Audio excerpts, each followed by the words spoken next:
presenting the only podcast dedicated to the AHL's Colorado Eagles. This is the Colorado Eagles Tape-to-Tape podcast. Here are your hosts, HC Hawkley and Scott MacDonald. Well, good evening from the mile-high city of Denver, Colorado. As you heard in the wonderful intro, this is the Colorado Eagles Tape-to-Tape podcast. My name is J.A. Adande, and my co-host, Stuart Scott, is here. Hello. Happy to be back. I love it. And, of course, we're going to keep it as cool as the other side of the pillow, if I may use that. But welcome to episode number 5 of the Colorado Eagles Tape-to-Tape podcast. And my name's CC for real, and that's Scott. I don't know which way it's going to show on the recording, but hey, welcome to the show. Welcome to episode, like I said, episode number 5, not 10, 5. There we go. We'll get there eventually. We'll get there eventually, for sure, for sure. But 5 comes before 10, and episode numero 5 for sure. Well, it's been a couple weeks removed. The last time we joined you folks out there in entertainment land, the Avalanche had just completed a victory in Game 6 of the Western Conference Semifinals against the Dallas Stars, and we were taking bets on Game 7. Both Scott and I predicted a Colorado Avalanche victory, and unfortunately, it was not to be. But boy, we were texting each other during it, and with 3.5 minutes to go, the score was, as I predicted, 4-3. You almost nailed it. I almost did. I wish you were right.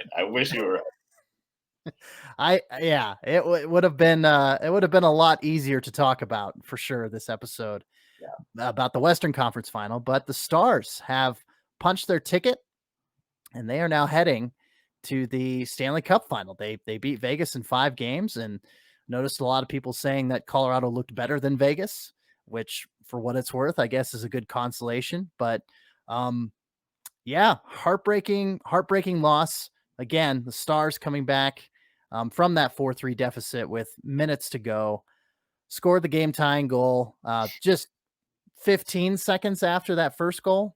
Something like that. Yeah. Yeah. Heartbreaking. And and then to pot it in overtime, it was just it was a defensive lapse by Nazem Kadri and in front, and they got the puck and they put it by Michael Hutchinson. So, man, it feels like a lifetime ago. Again, if I said 2 weeks ago now, but I mean, Hutchinson, he definitely in those final few moments of the game, he just looked, aside from the huge glove save he made as time expired on Joe Pavelski, he just looked kind of rattled. Yeah, I mean, I think so too, and that's, you got to come down from the clouds sometime. Like, and he had such a great story leading up to that. His first 2 starts, getting 2 wins, and that's great and all, but I think people kind of, bought into it maybe a little bit too much. I'm not going to blame the loss on him at all. I don't think any of those goals were necessarily his fault, but it is what it is. I think it was more of a team effort there in Game 7 than anything else, and I don't think you could blame it on Hutchinson, but he could have been better. Everyone could have been better, and I guess they'll learn from those mistakes. It's all they can do at this point. Yeah, and I mean, you had so many injuries. Again, that hit that Connor Timmins took in Game 6, everyone was kind of holding their breath. And I did go back and watch that clip. I mean, yeah, again, it just must have just been lost in the fog of everything that had been going on social media and everything. But yeah, it was scary. It was scary for a guy that had a history of head injuries to see a big hit like that. So of course he was out for Game 7, and the Avalanche just suffering through a barrage of injuries. Of course, Philip Grubauer, Pavel Francouz, they're 2 primary goaltenders out, and you have to rely on a guy that is now kind of an AHL level caliber guy in Michael Hutchinson. And so, it just the Andrew Hammond analogy I made last episode kind of rang more true than I thought it was gonna. He got 2, I guess 1 more win than Hammond did back in the 2018 postseason, but it really is. I mean, you kind of just touched on it right there. I didn't, we're trying to blame Hutchinson or whatever, like the whole team effort. It really is the injuries at the end of the day that did it to this team.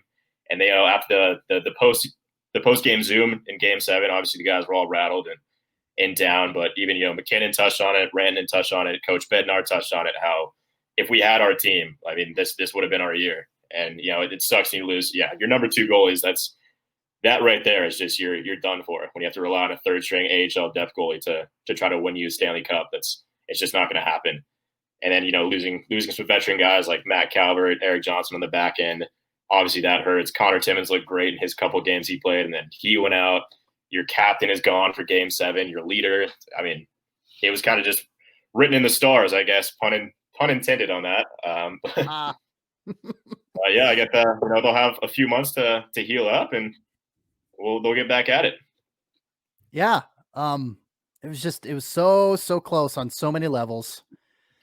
What else can be said? I mean, what's there to look forward to next season in regards to the Avalanche? I mean, we've discussed signings and everything like that. Don't answer that. We'll get there. We've got a lot of episode to cover, and next season is part of it. We got some fan questions. We've got a question from the Colorado Eagles themselves, actually, which was pretty impressive. So we'll address those later on in the Asking the Feed segment. But yeah, Avalanche lose Game 7 of the Western Conference Semifinal. It's old news by now, ancient history.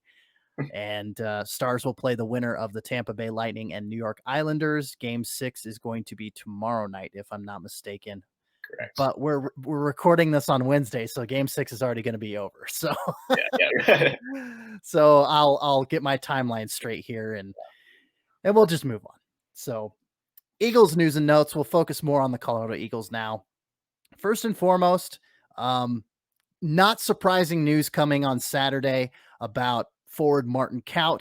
He has been loaned to his home country in the Czech Republic, the Czech Extraliga. He's going to be playing for HC Dynamo next year. And there's been a lot of players at the NHL and AHL level that have been loaned to Europe.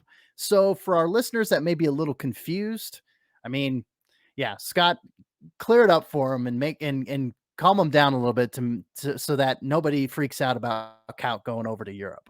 Yeah, I don't understand why people freak out about this. It's not, it's standard procedure for the NHL, especially when, Martin Kaut hasn't played since March, and, never got an invite to the bubble. I don't think we really know what the reason was behind that. Maybe he was dealing with some sort of injury. Maybe it was a passport issue, or getting out of the Czech Republic and into the US and these COVID times.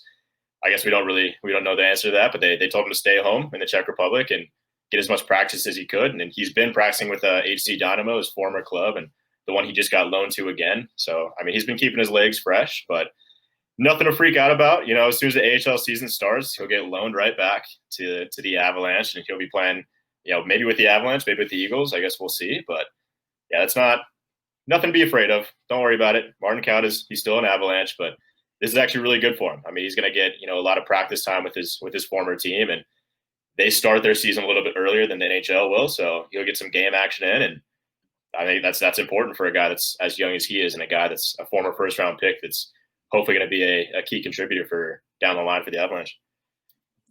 Yeah. And that's the thing about, a lot of European players. Adam Warner was a great example.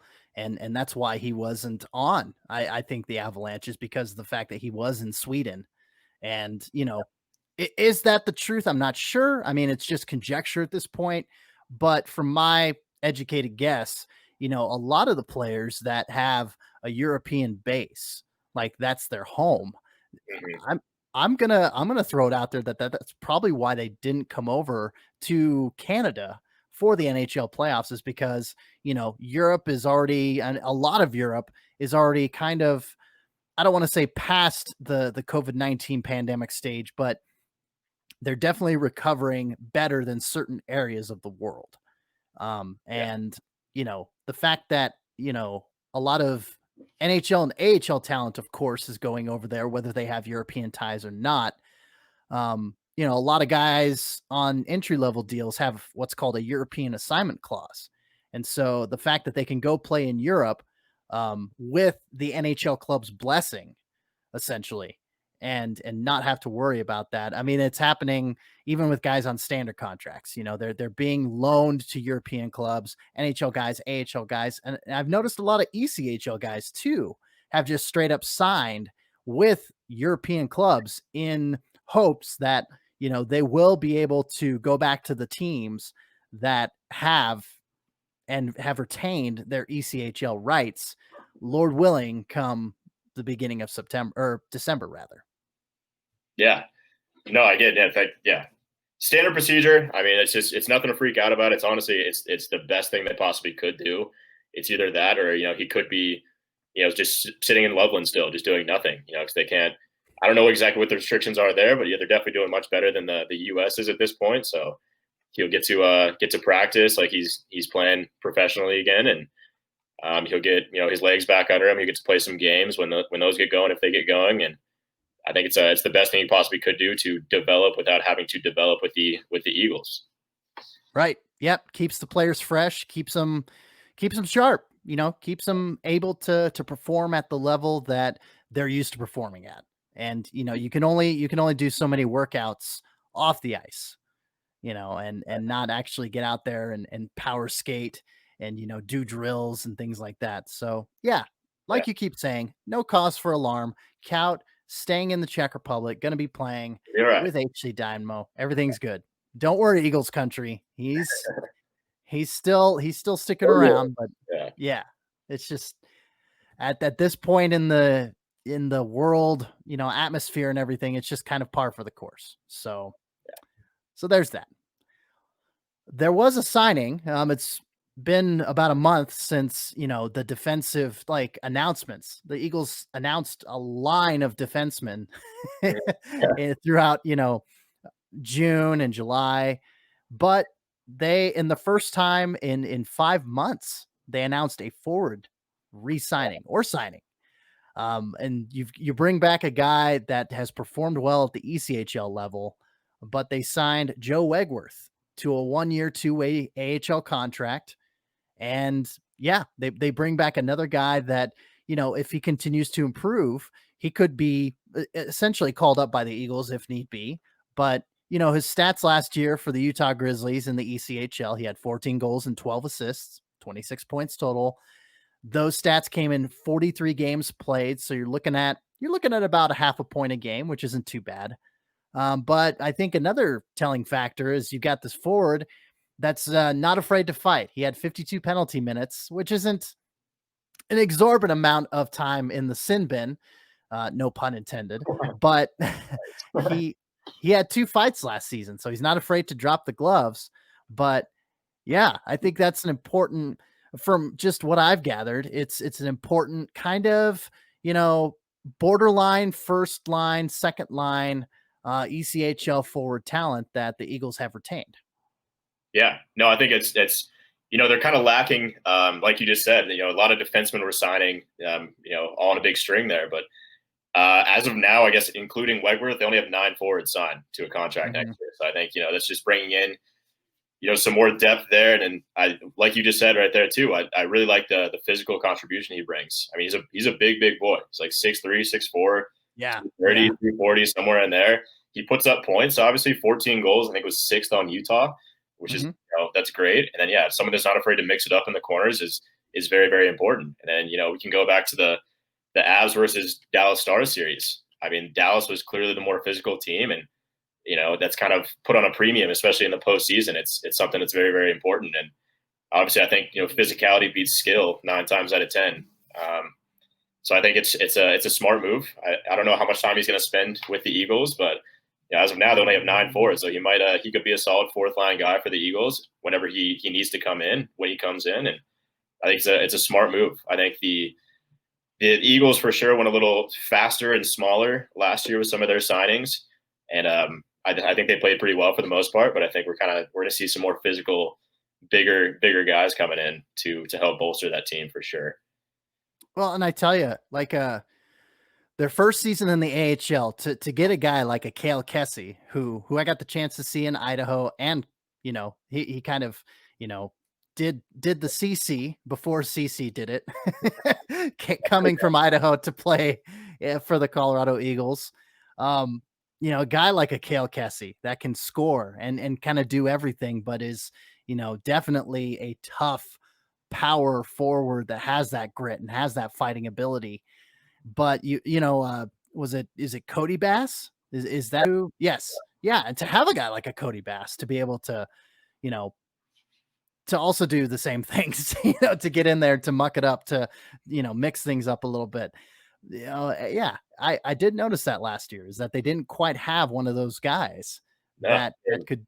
They had like AJ Greer, but he does what he does, I guess. But yeah, to have that guy, I mean, I don't want to put the label goon on like these guys, and no, not at all. No, because he's definitely not that. Obviously, Wegwerth has some upside potential offensively, and he's got some skill with him too. But I think especially in the minor league circuits, it's kind of important to have that big boy on the back end that you could just put out there to go up against the their number one guys on the other side of the bench. I think that's important.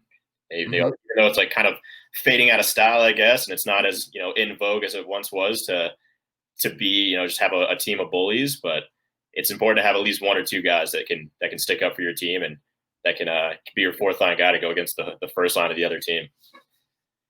Yeah, that's super important. I mean, like you said, the game is moving away. Ice hockey in general is moving away from, the enforcers. I mean, solely, strictly the enforcers, to kind of invoke Avalanche, nation a little bit. A guy like a Chris Simon, back in the day. He was an enforcer, like even more recently. Yeah, absolutely. It's shifting away from that, but to have a guy and obviously again, Cale Kessie is going to come to mind because I covered Idaho and covering Colorado now, but Cale Kessie would go for 200 penalty minutes in a season. But you look at his stats, it's like, well, man, the guy can pot a goal, the guy can facilitate and get some assists and things like that. That's what the enforcer role has become, is not just these guys goons, as you said. It's not goons from the past. It's guys that can, have that rough and tumble mentality, but can still be a participant, like an active participant and a positive participant on the ice, and not just somebody that, oh, hey, you can skate adequately and you'll throw down with, George Peros later on in the game if you need to. But yeah, it's definitely important to have a guy like that also has that scoring and facilitating ability, that playmaking ability on your squad. So Joe Wegwerth, once again, he signed September 2nd. And aside from that, we got some other news coming out of Eagles country. And I wanted to touch on this before we got to asking the feed, because the Jersey Bracket Challenge on ColoradoEagles.com. Now, this is something that's kind of intriguing, because you've got, 17 years of jersey history with the Colorado Eagles, and looking at the bracket challenge, it's like, wow, like looking at the old CHL jerseys, like, oh, it's great. The three little, you'll see it here shortly. I'll share screen and show you my bracket that I filled out. But man, it's crazy, just the history in that short period of time. I mean, minor league hockey, that's actually a lifetime. For 17 years, that's pretty impressive. But to see the jersey history and everything like that, fans can go online right now at ColoradoEagles.com and fill out the Jersey Bracket Challenge. And they've actually got a chance to, let's see here. They actually have a chance to win a newly designed Eagles jersey, which is pretty stinking cool. Which is also some breaking news, I guess. I don't know if they're like releasing some touch-ups to the jerseys this year, but I think they kind of just casually slipped that in there, like, right, your redesigned jersey. It's like, oh, okay, all right. Like, there might be some new info coming out in the next couple of weeks here. Jersey, right? Because yeah, the past couple seasons, their standard jerseys have been, just the white with the black shoulders and the Colorado Avalanche, font for the name and for the numbers. Pretty standard. It's not terrible, but it's just very kind of, it's just very generic. It doesn't look bad. I think it looks, I think it looks good, but that's just something I kind of, and especially compared to their old jerseys, it looks kind of, kind of plain and kind of generic, but that's the thing is like, okay, so you're moving into this new affiliation. You're trying to embrace traits from the Avalanche organization. And that's actually one of the alternate jerseys that they utilized this year was the Avalanche theme Colorado Eagles jersey, which it's wonderful. It looks great. Yeah. So Scott, did you fill out the bracket? You know what? To be honest with you, I've not. I got it pulled up right now. I might honestly do it on the fly here. But Okay. I think I know like who I would want to win this thing. But well, yeah, that's the least. Yeah, go ahead and do that. That's the least you can do is just pick one and pick a winner because give me your top three. I want to hear your top three. You want to hear my top three? Yeah. Okay. Well, let's yeah, let's do that. So let me pull it up here. Hang on a sec. We're gonna share screen. Application technical difficulties. Hang on, folks. Thanks for your patience.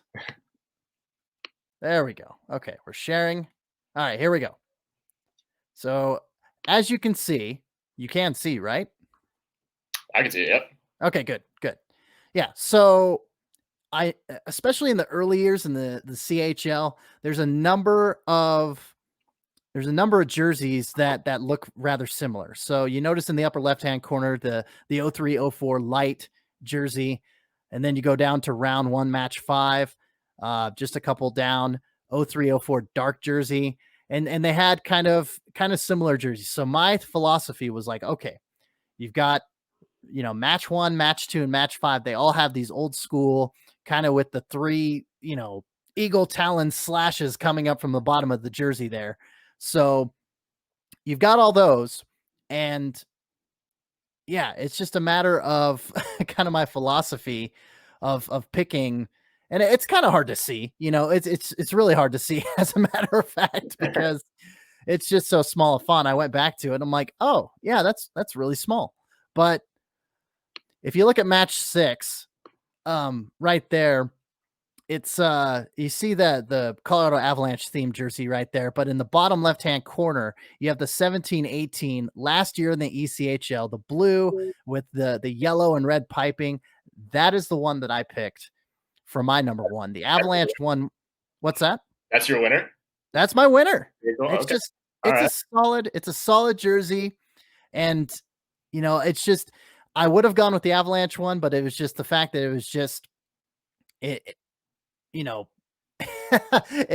it's the Avalanche jersey with the Eagles on there. It looks sharp. Like I said, that's my number 2, but the number 1, I guess personally, that was my first year covering the ECHL. The Eagles won the Kelly Cup. I actually covered the Eagles in the playoffs because we didn't have a correspondent here covering them.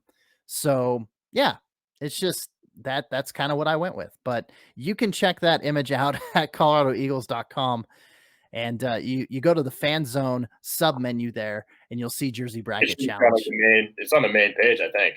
First thing is it? You do coloradoeagles.com. Okay. That Jersey Bracket. Gotcha. Yeah, you're the one you picked as the winner. It's in my top 3. It's number 3. Okay. If I'm being honest. But I got a big, for me, it's got to be the original 03-04. Oh, honestly, maybe I do like the redesigned ones a little bit better. What year is that? Let me check this out. I guess 06-07. Okay. And I'm a big fan of light jerseys. That's a fun fact about me. I don't know. I like a lot of white on my jerseys. So I'm always a big fan of away jerseys. If you look at my closet, it's like I don't have a single home jersey of any team on there. I don't know what it is. But so long story short, I'm saying I guess the 06-07, the light jerseys. Sure. That's probably the winner for me. Number 2 is going to be the Avs third jerseys. I think those are sleek. Yeah, I got to I did a story on that when they first released those, and that was pretty cool. I got to talk to all those guys that went into sat in the boardroom in the marketing room and met with everyone and try to kind of tackle exactly like everything they wanted on this jersey. And it was cool to kind of like hear about that and just like hear the passion that went behind it. And it really is just kind of a cool thing when it just like evokes a sense of pride. Like you look at this team from 2003, they just moved up the rankings from CHL to ECHL, and then now like they're the number 1 farm team of the Colorado Avalanche. Like that is to me the coolest thing. Like I was at one of the so I guess the reason why I picked the 0304 jerseys. Like I was at one of the first games. Like I bought one. I bought the home jersey. To be honest with you, my dad bought it for me. But Okay. you got the white jersey, so I didn't buy it. I stick with I like the white one better. But my dad picked out the home one for me. But I had one of those jerseys. Went to a few of those games back in 03, and seeing the Greg Pankowicks and the Riley Nelsons, the Ryan Toblers, Fraser Flippick, like all rocking those jerseys, and it was fun. I mean, that's really like when I fell in love with hockey. Just to be right there in my backyard. I grew up in Loveland. Watching these guys was pretty cool. So for me, maybe it doesn't look like the coolest jersey, to some people, but I guess it's just the emotional side of things. I really like that one, and then of course just covering the Eagles this past season and seeing those third jerseys, and then kind of just everything coming to fruition from that 03 season where they're a bunch of nobodies in this now defunct CHL hockey league to now they're the developing the next level NHL players for the Colorado Avalanche. I think that's incredible. It's been an awesome story to see that. Yeah, no, I think a lot of people are going to have to emotionally, they're going to have a lot of emotional reasons for their picks, I think, because like me and like you, there's going to be a backstory to it. That when I see that blue 17-18 Eagles jersey, I think to myself, I think a Matt Register, I think a JC Badan, I think Michael Jolie, of course, he's still on the team, but I think of these guys and just how they, plowed through, Idaho and then Fort Wayne and then Florida, and just like you said, it evokes emotion and there's a lot tied to it. And your story was a great example of that as well. And so I didn't give my third pick. I forgot to do that. But yeah, let me well, shoot, hold on a sec. Let me pull this up again. There we go. Do you think anyone's picking that camo jersey for their number one? No. Big no. I don't know. I mean, the camo for the military appreciation night is good. Yeah. But in regards to 17 years of jersey history, I don't think it takes the championship. Not even top 10, I don't think. Yeah. But that lower left-hand corner, that blue jersey, let's see, what year is that? That is 12-13 specialty in match 8. That blue jersey with the diagonal font. I'm a sucker for diagonal font done well. Yes, I do. And it looks good with the 3 stars at the bottom there. That's my number 3. Yeah. I never understood. I do like that one a lot too. I was just thinking that red, I guess in match 4 there, the 13-14 thirds. Uh-huh. The red with the diagonal Colorado. And then right above that, the 0405 thirds. I just to me, the Eagles are never a red team. I don't know. Yeah. What you're trying to do. Like, it's cool. It's your third jersey. You're supposed to kind of have some fun with it. And obviously it is one of their primary colors. It's the red, yellow, and the blue, but it didn't make sense to me, but they're still cool. It's a fresh idea, but yeah, no, I totally get it. I popped it back up here real quick. What were you saying, Scott? I was just saying I wouldn't pick it, but honestly, now that I'm looking at these 2009, 2010 thirds with the diagonal Eagles and like the blue, I do kind of like those a little bit. I don't remember seeing those, but the one in match, let's see, match number 2 right up there. Yeah. The thing that kind of is, it's a little different, and I don't know if I necessarily like it, is the number right there in the lower left-hand corner of the jersey. Yeah. No, see, I think that's like unique though. I mean, I guess kind of weird maybe, but yeah, it is unique. It's a neat little touch. Yeah. But detract away from like the actual Eagles part of it. Right. I think it might be a little too busy on the front, but not bad. But I agree with you on your on the 12-13 specialties. I do like those ones a lot. Yeah, those are good. So once again, I'm going to say it ad nauseum. Go to ColoradoEagles.com. Check out these sweet jerseys. Fill out your brackets. Submit it to the site. And yeah, you got a chance to win a newly designed 2020-21 Colorado Eagles jersey. That's pretty neat right there. So asking the feed, this will kind of tie into, hey, there's our faces again. Asking the feed. This will tie into perfectly into the jerseys as well, because the digital media director of the Colorado Eagles, McAllister Miller. Cal. Yeah. Cal. Yes. Yeah. McAllister Miller, Cal. I had to say that again because I had loose lips that just fell over all over the place. The fun name. McAllister Miller. Yeah. McAllister Miller. There you go. Now, Cal, he on the feed, we're asking the feed, he said his handle is at CalMiller17. He asked our picks for the jersey bracket. Boom. Got you covered, bro. Second one, should McGlue keep growing the rat tail? And you and I are like, oh. Yeah. Immediately asked for pictures. And I'm glad that Kevin came through with those pictures, but I love it. Like, I mean, Kevin's one of the funniest guys. Like, he's a great dude. And for him, not in a million years, I wouldn't expect him to grow out a rat tail. So, I had to ask for pictures to believe it, to see it to believe it kind of thing. And oh, sure. He came through with the pictures, and it was luscious, but he did break some news to us. His wife was not a big fan. So he had to chop it off a little too early, I think, but yeah, I would love to see it grow out. That's a bummer. I'm going to see, let me, I keep bumping back and forth here. I'm going to see if I can pull it up. Hang on a second. That'd be great. Yeah. Okay. Notifications. All right. Oh my God. There it is. Yes. I Look at that.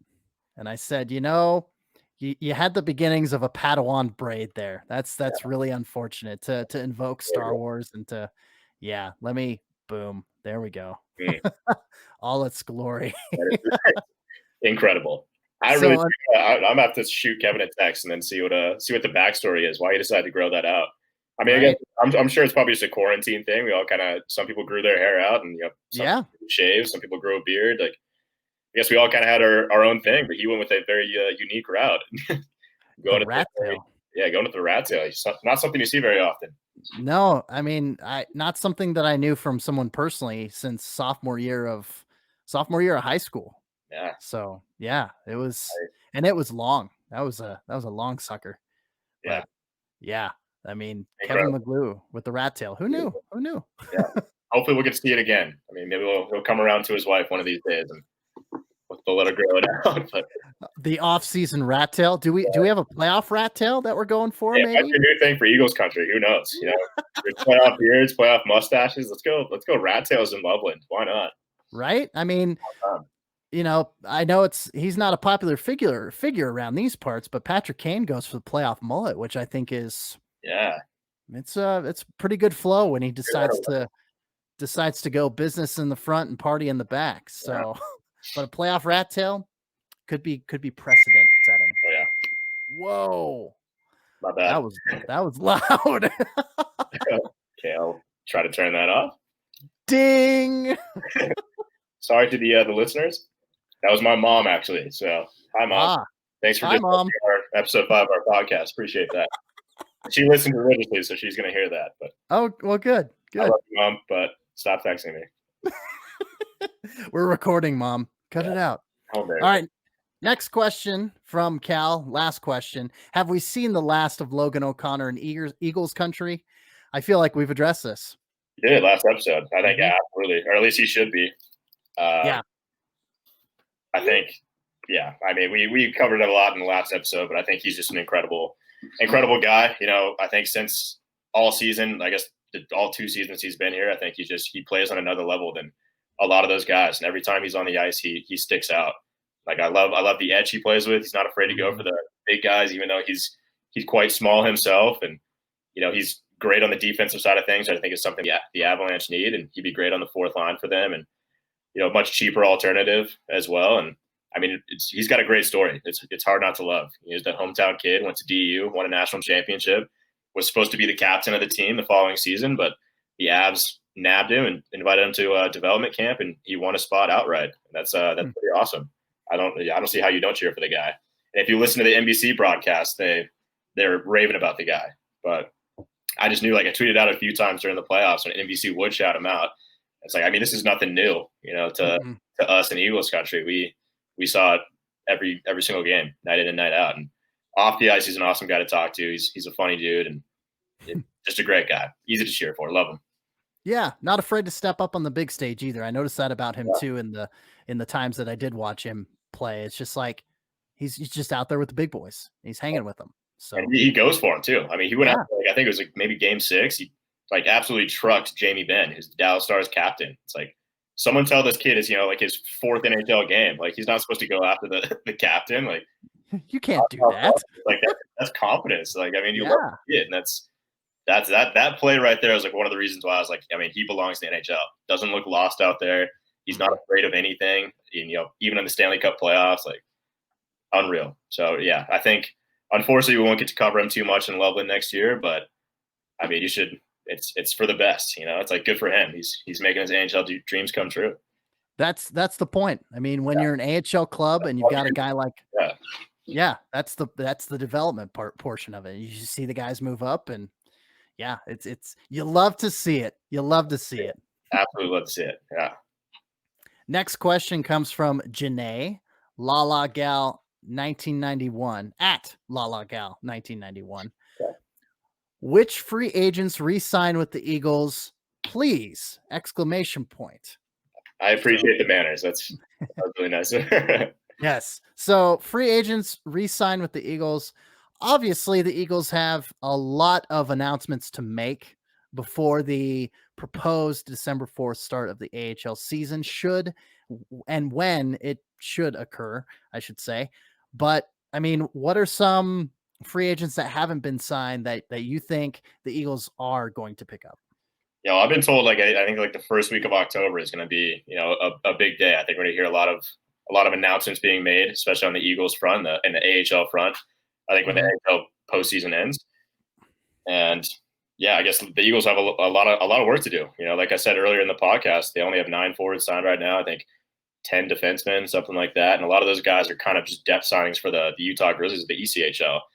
And you know, a lot of those guys like the Logan O'Connors or the you know, the Martin Kauts, who may not be in Loveland next year. They may be NHL players. So even fewer roster players for the Eagles. So it's going to be a busy week. You know, I know they have a few guys they want to re-sign. I think for me, it's like it starts with Sheldon Dries and Jason Megna.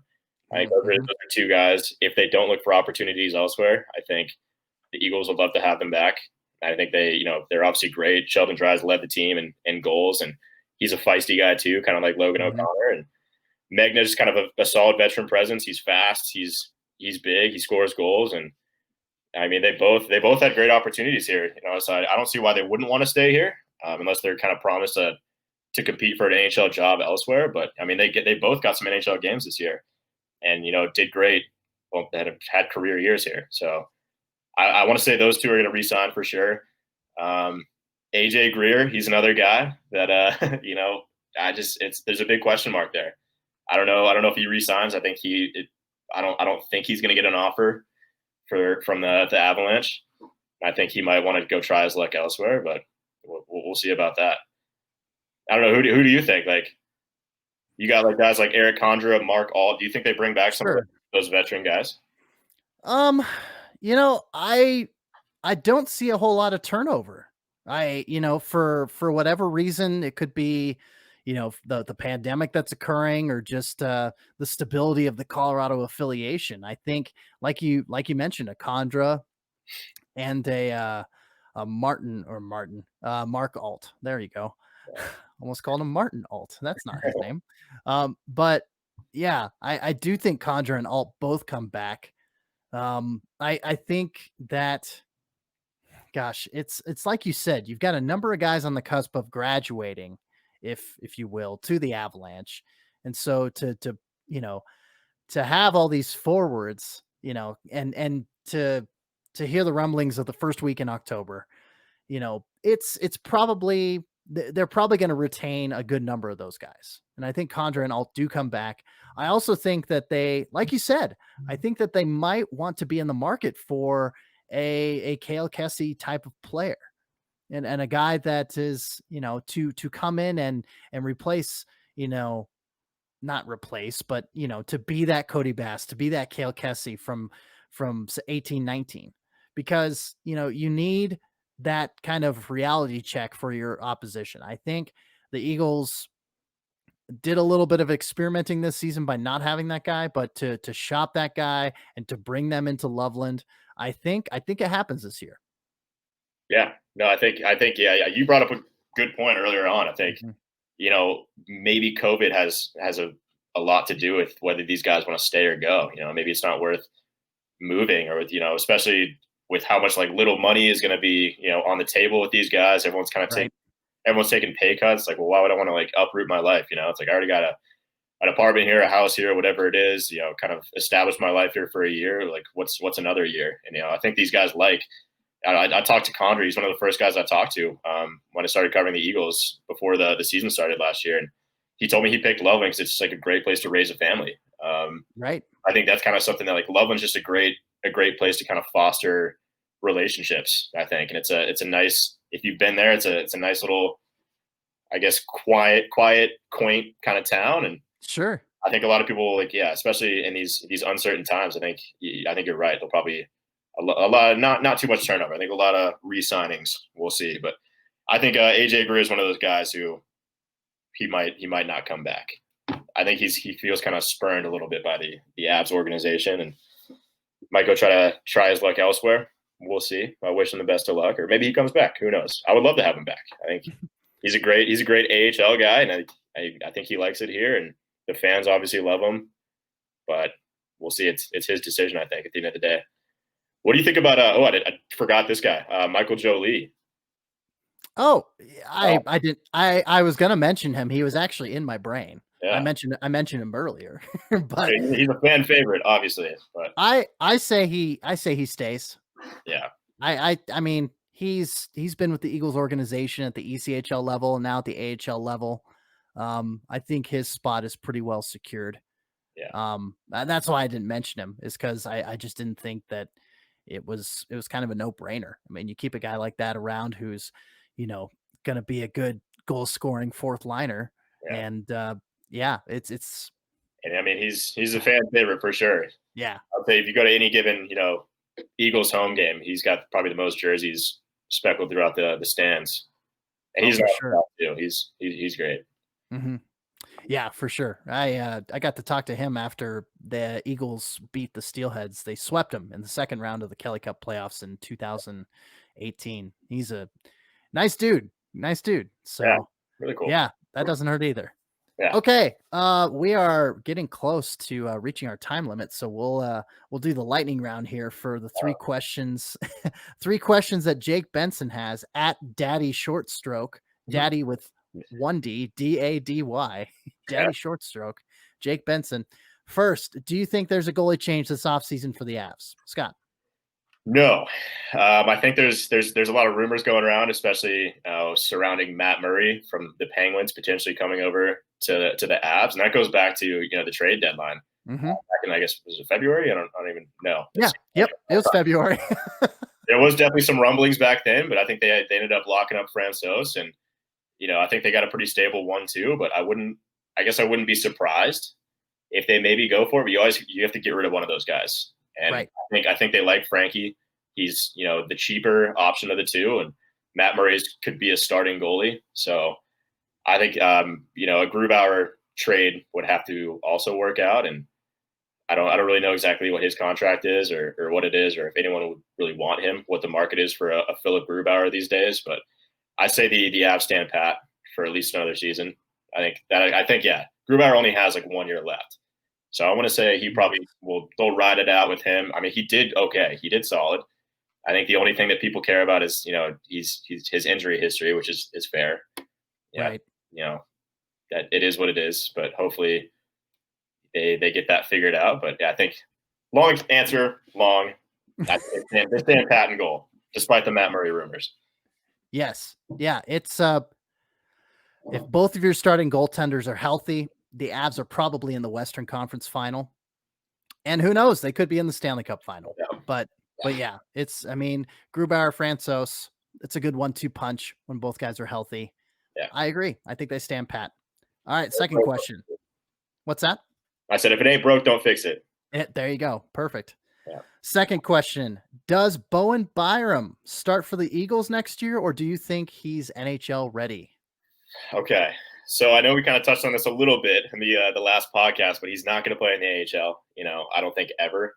Mm-hmm. So I wrote about this early on. I kind of spaced on it last podcast when I was trying to explain to everyone, just kind of babbling on, but I got a little script written down from what I wrote earlier in the year. So in 1979, the NHL lowered the draft eligible age from 20 to 18, which is like the agreement they made with the CHL, which is like the major junior league umbrella that is, the QMJHL, the OHL, and the WHL, which is the league that Byron plays for, the Vancouver Giants.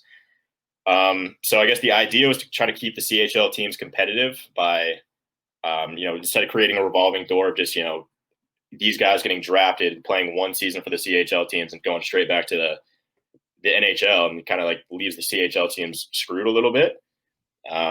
So the agreement they made was if they don't make, so say Bowenbaum doesn't make the team outright in training camp, he can't get sent down to the AHL team. He has to go back to the team that owns his rights, which is the Giants. And that is going to be the story until he turns 20. And that's when he can officially join the AHL, and the CHL teams no longer own his rights. So he's turning 19, I think, right before training camp is, supposed to start or whatever. So if he doesn't make the team, he'll be 19 and he'll have to go back to the WHL. He can't go to the AHL until he turns 20. So I think at this point they've kind of talked about it a little bit. It's kind of just a waste of his time now. He's just destroying people in the WHL. So I think you got to give him a look in the NHL next year. I think he probably makes the team, maybe replaces Zadorov or one of those guys on the back end. But yeah, I think he'll be much better off in his development if he just makes the team rather than going back to the WHL for a third season or whatever it is. So yeah, he won't be playing for the Eagles, but I think to answer that question, I think he's an Avalanche to start the year next year. Yeah, anybody that's played Be a Pro mode. Got to finish that last word. Yeah. Be a promo. Be a promo. Be a promotion. Be a pro mode in NHL, the NHL series, any NHL game. You know that if your guy is too young to join the NHL, like you said, he's gonna stay in the WHL. He's gonna stay in the QMJHL. Had to think about that. He's going to stay in the OHL, stay in the major junior system. So anyway, yeah, he can't join the AHL until he's 20, or at least, yes, he's got an obligation to his WHL club there in Vancouver, the Giants. And there you have it. Scott explained it very well. So thank you for that, Scott. Sure. Last but not least, our JT Compher and Tyson Jost, my man, Tyson. Sorry, Scott. I'm really learning to hate this guy. I never did, but I don't know. Are JT Compher's and Tyson Jost's time with the Avs dwindling? Should they be exploring trade options to upgrade the third line over these two? I've said it so many times, but yes, I think Tyson Jost is done for. I actually just wrote a story about that, whether or not he's going to get re-signed. And I mean, he is an RFA, so I think maybe they do re-sign him for one more year, and I think they heavily explore some trade options, or he's just, I guess, fish bait for the Kraken at this point. So I think he's not going to be an Avalanche for at least, I mean, maybe he is for like this year, but that's it. I think he's done. He's not a long-term option for the Avs. Unfortunately, we got some other guys coming up the pipeline that are probably going to take his spot. So I think he's done. Sorry, Tyson Jost fans. That is what it is. That's just my point of view, my opinion, but whatever. JT Compher, I think, is a bit of a different story. They just signed him. He's got 3 years left at a pretty reasonable contract. I think it's like $3.5 million per season, which is cheap for, a third line guy. It's not bad. And I think the coaching staff, I get the feeling that they really do like him. Bednar raves about him all the time. And, I think for how cheap he is, and I just don't know what else you would find that's much better out there right now than him. I think he's pretty solid, like, for the most part. He plays on the PK, he plays on the power play, he plays physical. He's got some offensive upside, and I don't think they're going to move on from him. But maybe again, he would be easier guy to trade if he has 3 years left at $3.5 million, and he could be part of a Phil Grubauer package deal. Who knows? But I think Compher will stay for now. I think so too. Compher has proven time and again that in a pinch he can be a goal scorer, and it's just it kind of surprised me that I don't want to get his name wrong. Sorry, Jake. It kind of surprised me that Jake brought up Compher's name. I mean, Jost, we've talked and we've talked some more. But Comfer, it's like that's the first time I've heard his name brought up as like, oh, well, is his time up? Is it's like, Yeah. wait, what? That's fine. Like his time's only beginning, but right, exactly. He's a great young player, and it's just kind of threw me for a loop there. But yeah, it's Comfer should stay in my humble opinion. But I think he will. Yeah. Alrighty. Well, that's it for asking the feed. And guess what? That's it for the podcast, episode number 5. We got 5 down and a whole hell of a lot more to go. Yeah. So, well, as you can tell by the back windows there, it is getting dark. It's getting later here in Denver. The nights are growing shorter, or the days are growing shorter rather, and the nights are growing longer. And we're approaching fall and winter, and we'll just see what comes down the pike in regards to the AHL season, the NHL season, ECHL season, and everything. But we're gonna keep doing this every 2 weeks, and we're gonna keep rolling with it. And thank you guys for the questions. We appreciate you chiming in so that we can talk Eagles, talk Avalanche, and you even got a DU question that you kind of already answered in an article like a few days ago. Yeah, it was actually like weird timing because I had it scheduled to go up on the website at like 5 o'clock, and then he was Brian sent me that or just responded to our inquiry for questions, right? Asking it like if there's going to be a DU season. And I was like, well, hold your horses. I know. I just posted a story, and I think there will be a season. For those who haven't read it, I talked to DU's captain Cohen Olszewski, and they said they're very confident that it's going to happen. I think it won't start any earlier than November 20th. Is what the agreement they came to, but I know I've heard they're exploring, a bubble option as well, or just like having multiple bubbles and playing all their games in like just a few weeks kind of season before the tournament starts. I don't know, who knows? I think they're trying to logistically figure it out, but I hear that around that November 20th date, they will get the show on the road. So We'll see. There will be a college hockey season. Confident about that. Well, good. Yeah, it was kind of crazy timing that he asked that question. You're like, well, since you mentioned it, here's an article that I wrote. Well, cool. Scott, tell the people where they can follow you on social media and read your articles. Yeah. Well, you can find me on Colorado Hockey Now just about every day. Find me on Twitter at @OffScottFree. I think it's scrolling there if you're watching the video portion, we got that cool little ticker down there at the bottom that's got my which is pretty cool. I love that. But I don't know if you can see it through there, but it's at @OffScottFree on Twitter. It's the first O, the capital O is a 0. I know it doesn't really come through on the on the text there, but it doesn't. 0FF Scott Free. That's where you'll find me. There you go. And my name, CC Hawkley, as you know, is the, here we go. In the lower corner here, everything's reversed, so it's kind of weird. So I don't know what I was pointing at. Just it's down this way there. So smart people. Yeah. And you can find me on thesinbin.net covering the Colorado Eagles there. And the other podcast that I host, I've been doing it for just a tad bit longer. My co-host Sean O'Brien and I, we go in the corners and we talk AHL hockey as a whole. It is now an AHL exclusive podcast, so listen in. You can pretty well find that and this podcast on any podcast platform that you can think of, which is great. Apple Music, or Apple Podcasts rather. We're not music, but Google Play Store, Stitcher, Intune, like we're on pretty well all the platforms. And thank you to Matt Thomas, our chief tech officer for the Sinbin, for being able to submit our podcasts, get them approved, get us up and going. We really appreciate it. So again, like Scott called it before we went on the air, we went a little long today. We're closing in on 55 minutes, but that's okay. We had a lot to cover, and it was worth it. It was all killer, no filler, as they say. Time flies when you're having fun. I'll tell you that. It's a quick 54 minutes. So absolutely. And before we head out, I would be remiss to say that Scott's rocking his, late 80s, early 90s Dallas Cowboys cap. Kind of a little outlier here in Denver Broncos country, but that's okay. No. hashtag sorry, not sorry. There you go. Yeah. Go Cowboys. But Also rocking the Ice Cube shirt from his NWA days. There you go. Feeling the 80s today. Yeah. And me, I'm repping the NWHL, the National Women's Hockey League, and the Connecticut Whale. So boom. That's the fashion portion of the show, which is very short, but it's Black T-shirt day, apparently. Yeah. Anyway. You don't coordinate? Yeah. We just planned it that way, I guess. Well, that might be nice. Subconsciously planned it that way. Yeah. But anyway, once again, my name's Cece. That's Scott.